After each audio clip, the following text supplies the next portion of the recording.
क्यों मोदी ना ले क्रेडिट से ऑपरेशन सिंदूर का? मौजूदा प्रधानमंत्री है। जब सारे कांग्रेसी आज तक सन 71 का क्रेडिट ले रहे हैं, क्या इंदिरा गांधी हाथ में बंदूक लेकर गई थी क्या बॉर्डर पर लड़ने? जो ये घटना घटी पहलगांव में, वे सारे आतंकवादी सुरक्षित निकल गए। पहली बात, वो देश के अंदर सुरक्षित आ कैसे गए? दूसरी बात, सुरक्षित हमारे इतने लोगों को मारकर चले कैसे गए? भारत दुनिया का पहला ऐसा देश है जिसने एक न्यूक्लियर पावर के घर में घुसकर 270 से 330 किलोमीटर तक मार के रही है। 11 एयरबेस तबाह करे, 9 आतंकी कैंप तबाह करे, 300 से ज्यादा आतंकवादी मारे। इनको वो नहीं दिखता है। कश्मीर में जेनोसाइड हिंदुओं को हो गया, कोई नहीं पूछेगा। बांग्लादेश के अंदर हिंदू मारे गए, कोई नहीं पूछेगा। आयरन लेडी इंदिरा गांधी को क्यों कहते हैं? क्या वो आयरन लेडी थी क्या? थॉर से वो ट्रांसफॉर्मर्स का वो ली थी क्या, पावर ली थी क्या? मेरे को ये नहीं समझ में आता। अरे इंदिरा गांधी यूनिफॉर्म पहन के गई थी क्या सरहद पे जंग लड़ने? क्यों उनको बोला जाता है? ये सब फालतू की बातें हैं। आज हम अपने 54 सैनिक तो ला नहीं पाए। हम आपको पता है कि 1994 में ये डेट मुझे ईयर मुझे याद नहीं है, न्यूक्लियर जो हमारा कॉन्सेप्ट है ना, वो पाकिस्तान को देने के लिए रेडी हो गई थी ये इंदिरा गांधी। सोचिए, MOU साइन किया हुआ है चाइना के साथ, पाकिस्तान के साथ में मेमोरेंडम है कि अगर हमारे देश में वार होगा हम आपको 15 दिन पहले बताएंगे ये सब चीज। तो कांग्रेस में लाख बुराइयां नहीं है, बुराइयां ही बुराइयां है। वो एक एंटी नेशनल पार्टी है, वो देश में होना नहीं चाहिए। जी, क्या कहना चाहिए? अमेरिका का राष्ट्रपति ट्रंप बार बार 10वीं बार ये कह रहा है कि मैंने, कल भी उसने ये बोला अमेरिका की शीर्ष कोर्ट में कि मैंने पाकिस्तान और इंडिया को धमकाया, ट्रेड की वजह से धमकी दी, इस वजह से उन लोगों ने लड़ाई रोकी। अरे रुक जाओ यार, बारी पे बोल। सुनिए, जवाब सुनो, एक मिनट, जवाब सुनो। पहली बात, अरे माइक आगे बोलना, 1 मिनट रुक, माइक आगे बोल, सब्र कर ले, पूरा टाइम देंगे तेरे को, सब्र कर। पहली बात क्या है, भारत एक सोवरेन कंट्री है। मैं कह रहा हूँ हम बार बार सम्मान करते हैं। भारत एक पराक्रमी देश है, हमारी सेना शुरू से पराक्रमी रही है, हमने बार बार पाकिस्तान को पीटा है। एक बात का जवाब दो, तीसरा देश कैसे एक मीडिएटर बन के बार बार तीसरे देश का प्रेसिडेंट कह रहा है मैंने वार रुकवाया?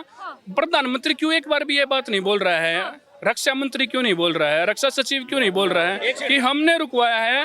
कहो ना जाके, क्या दिक्कत हो रही है यहाँ भरने में? प्रधानमंत्री खुल के सामने आके क्यों नहीं बोल रहे कि उन्होंने इस सीजफायर लगवाया है? ट्रंप का नाम बार बार आ रहा है, ट्रंप उधर से कह रहे हैं कि उन्होंने सीजफायर लगवाया है। इनका सवाल है, हमें क्या सूचना मिली? हमें ये सूचना मिली कि डीजीएमओ का फोन आया था पाकिस्तान का, और इंडिया के डीजीएमओ ने बोला, उन्होंने रिक्वेस्ट किया था, हमने वो रिक्वेस्ट एक्सेप्ट कर लिया। क्या पाकिस्तान के डीजीएमओ ने इस बात का खंडन किया? क्या पाकिस्तान की सेना ने इस बात का खंडन किया? और ये जो बोले ट्रेड के बारे में ये जो बोल रहे हैं ना, ये बेफालतू की बातें हैं। कल कांग्रेस जो एसोसिएशन है वहां का, वो गई है सुप्रीम वहां के कोर्ट में कि ट्रंप इसका फैसला नहीं ले सकते टैरिफ बढ़ाने के लिए। वहां की कोर्ट गई, वहां की जो कांग्रेस एसोसिएशन है वो गई है। ये इनको पता नहीं होगा। अरे हम दूसरे, आज सेकेंड टाइम ने ये क्या बोलते हैं, ट्रंप ने बोला कि मैंने कोई मेडिएट नहीं किया है। जयशंकर, अभी यूरोपियन एक एंकर ने उनसे पूछा जयशंकर से कि इसमें अमेरिका कहाँ था, तो बोले अमेरिका में था। उन्होंने नकार दिया, बोला कि ये इंडिया का चॉइस था कि उन्होंने बोला कि हमें खत्म करना है युद्ध, और हमने सीज फायर के लिए एक्सेप्ट किया।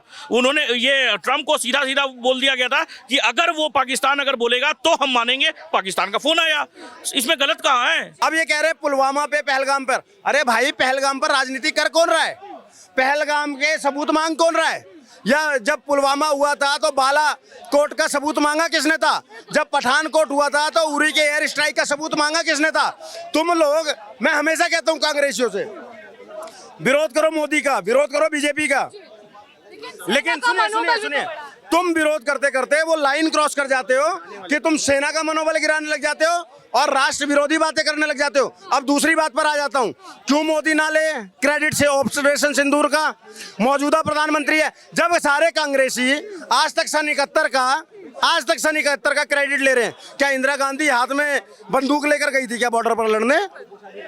जब इंदिरा गांधी की सरकार थी तो क्रेडिट उनको भी मिला था। जब इनकी सरकार है, इन्होंने ऑपरेशन चलाया, तो क्रेडिट ये भी ले रहे हैं। इनका कहना ये भी है। मैं अगर ना तो मैं कांग्रेस का प्रवक्ता हूं, ना मैं कांग्रेस की तरफ तो जवाब दे रहा हूं। जो मेरे भाई बार बार ये इसके दिमाग में चल रहा होगा मैं कांग्रेस का जवाब दे रहा हूं। मैं ना बीजेपी का हूं, ना मैं कांग्रेस का हूं। मैं एक सामान्य, अपनी बुद्धि से एक सामान्य नागरिक जो सवाल पूछता है, जो क्वेश्चन होते हैं, भेड़ चाल नहीं है। कुछ है जिनको लगता है भेड़ चाल है, ऐसे कर देगा। एक बात का जवाब दो मुझे छोटा सा, जितनी झूठ है, क्वेश्चन किससे पूछते हैं? जो पार्टी सरकार है मुझसे क्वेश्चन पूछा जाएगा। ये विपक्ष से उल्टा क्वेश्चन पूछ रहे, विपक्ष से तुम क्या क्वेश्चन पूछ रहे हो भाई? सरकार तो क्वेश्चन पूछा जाएगा, सरकार के हाथ में सत्ता है सारी। एक बात का जवाब दो, एक बात का जवाब दो।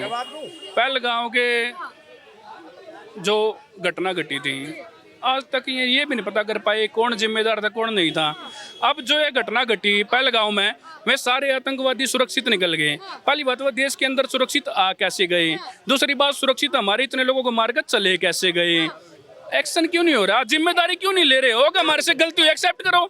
सरकार ने सारे दलों की सर्वदलीय बैठक में सरकार ने माना कि भी हमारे पे गलती हुई, लेकिन मीडिया के सामने जाते पलट जाते हैं। कह रहे मीडिया के सामने पलट जाते हैं, और जिस तरीके से पहलगाम आतंकी घटना हुई वो आतंकी कहाँ है? सवाल यही है। पता समस्या क्या है?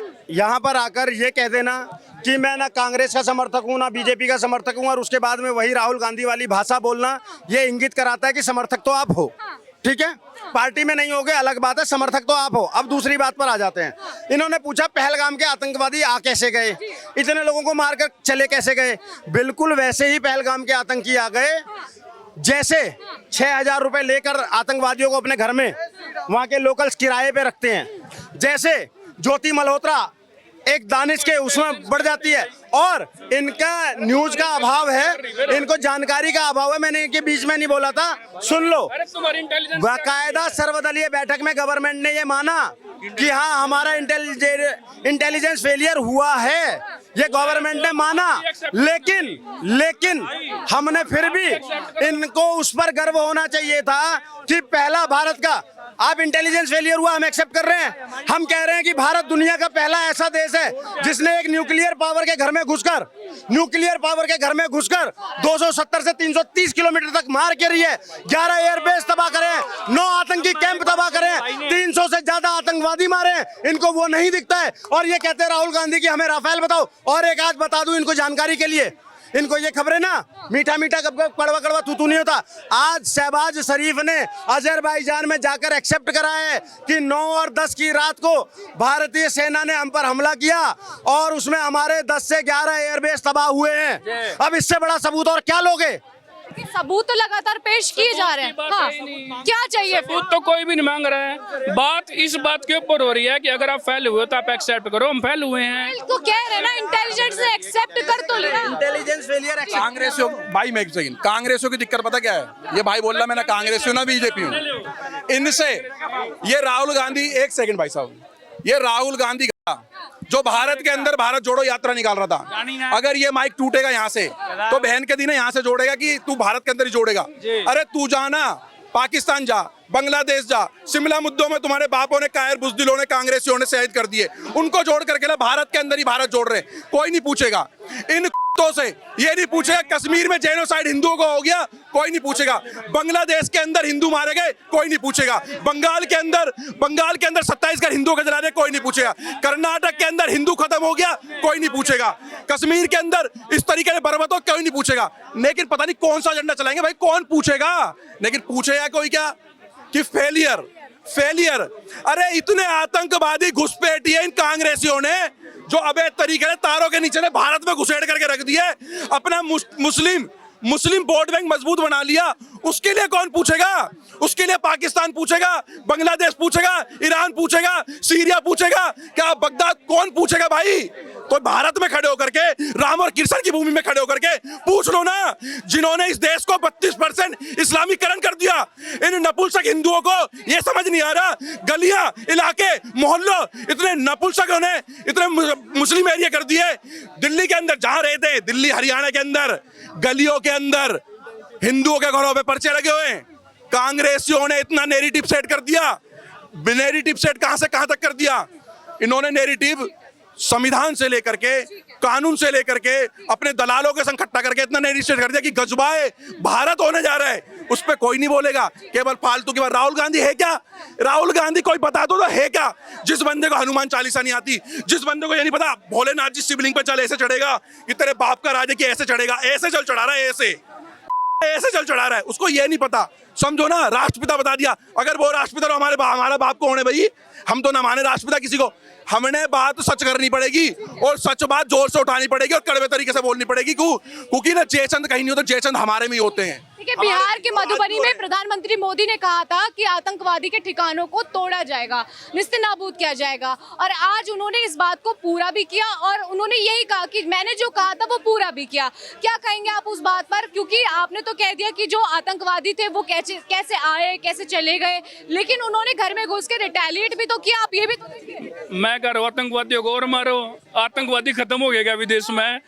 अभी भी तो वहाँ और आतंकवादी होंगे, फिर दोबारा हमला करो, फिर तीसरी बार करो, फिर चौथी बार करो।